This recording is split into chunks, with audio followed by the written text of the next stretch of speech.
नमस्कार, आप देख रहे हैं एफएम न्यूज और मैं हूं आपके साथ में शोभित पाठक। बुलेटिन की शुरुआत करेंगे अहम खबर के साथ। उत्तराखंड के मुख्यमंत्री पुष्कर सिंह धामी ने कांग्रेस नेता राहुल गांधी पर निशाना साधा है। मुख्यमंत्री ने कहा कि राजीव गांधी फाउंडेशन को चीन से मिल रही आर्थिक सहायता ही राहुल गांधी के चीनी सेना के प्रति लगाव का कारण है। और क्या कुछ उन्होंने कहा, जरा सुनिए।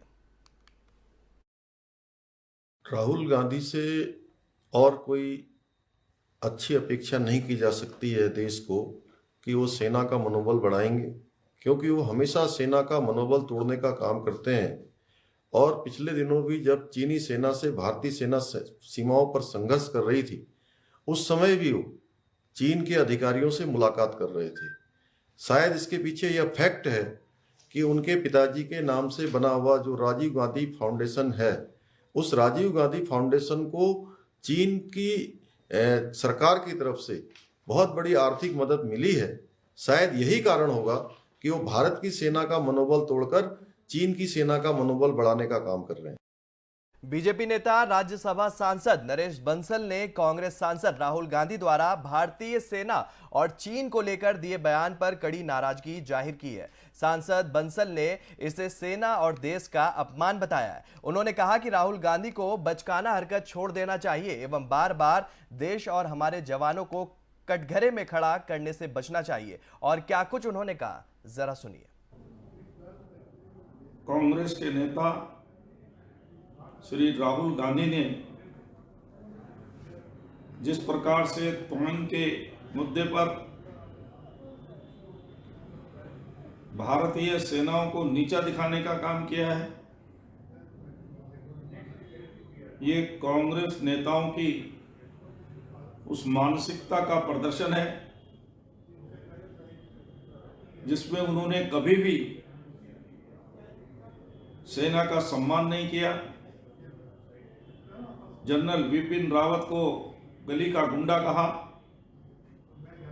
भारतीय सेनाओं की सर्जिकल स्ट्राइक को फेक कहा।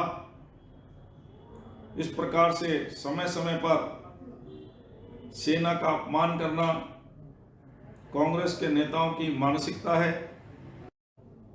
सिक्योर हिमालय परियोजना के अंतर्गत गंगोत्री सिक्योर स्वायत्त सहकारिता भटवाड़ी की द्वितीय वार्षिक आम सभा बैठक आयोजन जिला सभागार में किया गया और गंगोत्री सिक्योर स्वायत्त सहकारिता की वार्षिक गतिविधियों, हैंडलूम, हैंडीक्राफ्ट, इको टूरिज्म की उपलब्धियां और वित्तीय संग्रह के विषयों में सभी बोर्ड सदस्यों को जानकारी भी प्रदान की गई। आपको बता दें कि सिक्योर परियोजना के सहयोग से क्षेत्र में होम स्टे मालिकों को लाभांश वितरित करने पर भी चर्चा की गई। और इस दौरान सेल्फ हेल्प संस्था के कोऑर्डिनेटर सत्या रावत ने बताया कि सहकारिता का गठन नवंबर 2021 में किया गया। वर्तमान में लगभग 16 गांव के 184 सदस्य सहकारिता से जुड़े हैं और सहकारिता द्वारा विगत एक वर्ष में लगभग 8.55 लाख रुपए का लाभ हुआ है। साथ ही सहकारिता द्वारा 194 लाभार्थियों को हैंडलूम, हैंडीक्राफ्ट का प्रशिक्षण एवं 56 का रजिस्ट्रेशन भी किया गया है।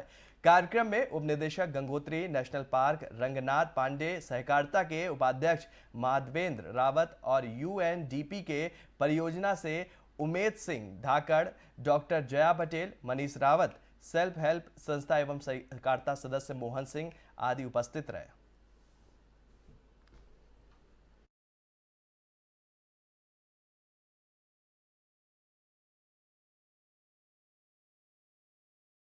और बढ़ते हैं अगली खबर की तरफ। उत्तराखंड लोक सेवा आयोग द्वारा आज प्रदेश भर में उत्तराखंड पुलिस कांस्टेबल के लिए लिखित परीक्षा करवाई जा रही है, जिसके लिए प्रदेश भर में 413 परीक्षा केंद्र बनाए गए। आपको बता दें कि जिसमें 1,30,000 उम्मीदवार परीक्षा दे रहे हैं। पुलिस भर्ती परीक्षा को लेकर पौड़ी जिले में भी प्रशासन द्वारा पूरी तैयारी कर ली गई है। यहां सुबह से ही छात्र परीक्षा केंद्रों पर पहुंचने लगे।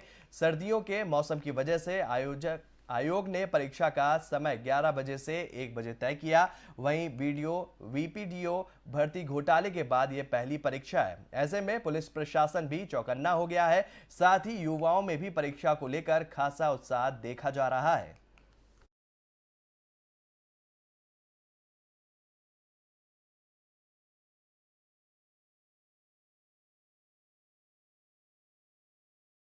और बढ़ते हैं अगली खबर की तरफ। विकासनगर में बाल विकास परियोजना कार्यालय पर अभी कुछ दिन पूर्व कुछ छात्राओं ने गौरा देवी कन्या धन योजना के नए फॉर्म से आ रही समस्याओं को लेकर प्रदर्शन किया था और एक ज्ञापन कैबिनेट मंत्री रेखा को भी भेजा था। वहीं हमारे चैनल के द्वारा प्रमुखता से इस खबर को दिखाया गया। वहीं अब इस नियमावली में संशोधन किया गया। आपको बता दें कि जिसको लेकर छात्राओं में खुशी का माहौल भी है। आज छात्राओं ने अपने मित्रों और गांव में भगवान को प्रसाद चढ़ाकर मिठाई वितरण भी किया।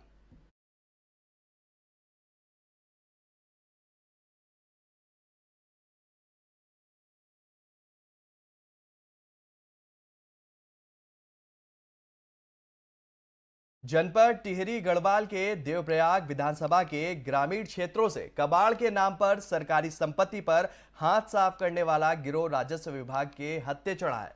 पूरा मामला देवप्रयाग विधानसभा के कीर्तिनगर ब्लॉक का है। यहां ग्राम प्रधान द्वारा एसडीएम कीर्तिनगर को सूचना दी गई कि उनके इलाके में काफी लंबे समय से कुछ लोग सक्रिय हैं जो कबाड़ के नाम पर सरकारी पाइपों की चोरी कर रहे हैं। सूचना के बाद कार्रवाई करते हुए एसडीएम कीर्तिनगर द्वारा राजस्व उप निरीक्षकों को चेकिंग के लिए भेजा गया तो पाया गया कि जिस ट्रक में कबाड़ परिवहन होकर लाया जा रहा था उसमें कबाड़ के नीचे सरकारी पेयजल पाइपों को छुपाया गया था। ये पाइपलाइन ग्रामीण क्षेत्रों में पेयजल उपलब्ध कराने के लिए बिछाई गई थी।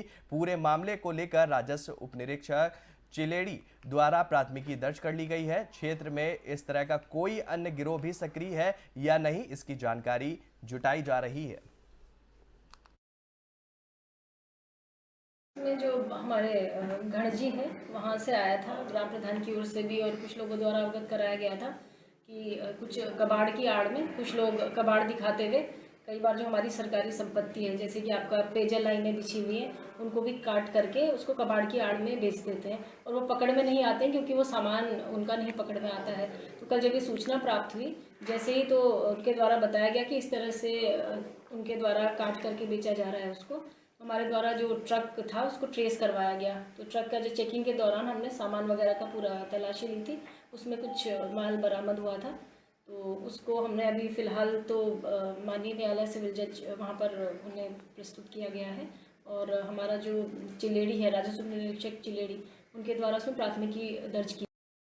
हरिद्वार पुलिस को बड़ी कामयाबी मिली है। आपको बता दें कि कुछ दिन पहले ज्वालापुर कोतवाली क्षेत्र के कड़च मोहल्ले से 8 माह के बच्चे का अपहरण किया गया था जिसे पुलिस ने यूपी के देवबंद से सकुशल बरामद किया है। लेकिन अभी इस मामले में आरोपी पुलिस की गिरफ्त से दूर है। वहीं पुलिस का कहना है कि बच्चे से बातचीत के आधार पर जल्द ही आरोपी को गिरफ्तार किया जाएगा।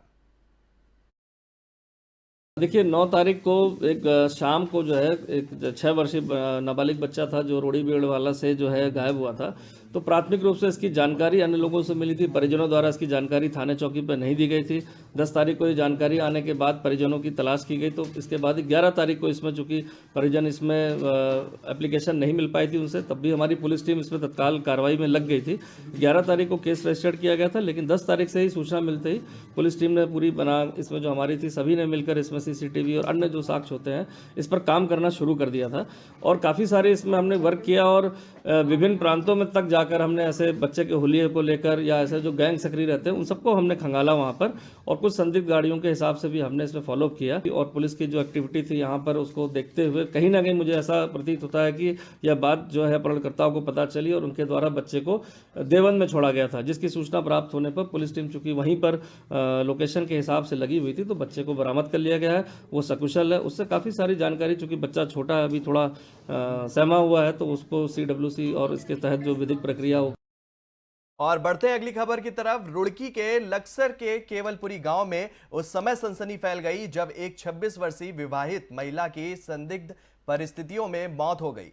वहीं सूचना पाकर मौके पर पहुंची पुलिस ने शव को कब्जे में लेकर PM पोस्टमार्टम के लिए भिजवा दिया है। लक्सर पुलिस क्षेत्राधिकारी VK कुमार ने जानकारी देते हुए बताया कि सुबह 112 नंबर के माध्यम से सूचना मिली थी कि रायसी चौकी क्षेत्र के केवलपुरी गांव में एक महिला की संदिग्ध परिस्थितियों में मौत हो गई है। मौके पर पहुंच शव को कब्जे में लेकर पोस्टमार्टम के लिए भिजवाया जा रहा है। वहीं पूरी घटना की गहनता से जांच कर आगे की कार्रवाई के लिए पुलिस ने बात कही है।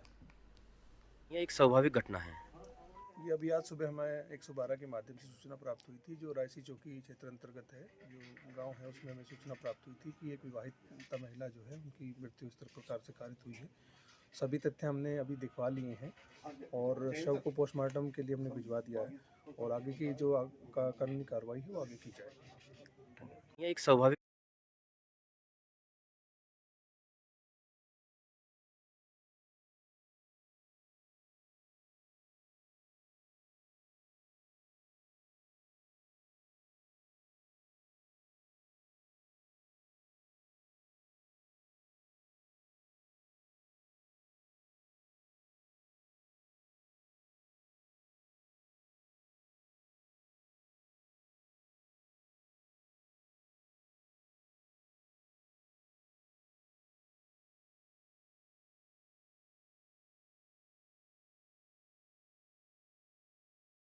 तो फिलहाल इस बुलेटिन में मेरे साथ इतना ही। देश और दुनिया से जुड़ी हुई तमाम खबरों को देखने के लिए आप बने रहिए एफएम न्यूज के साथ। नमस्कार।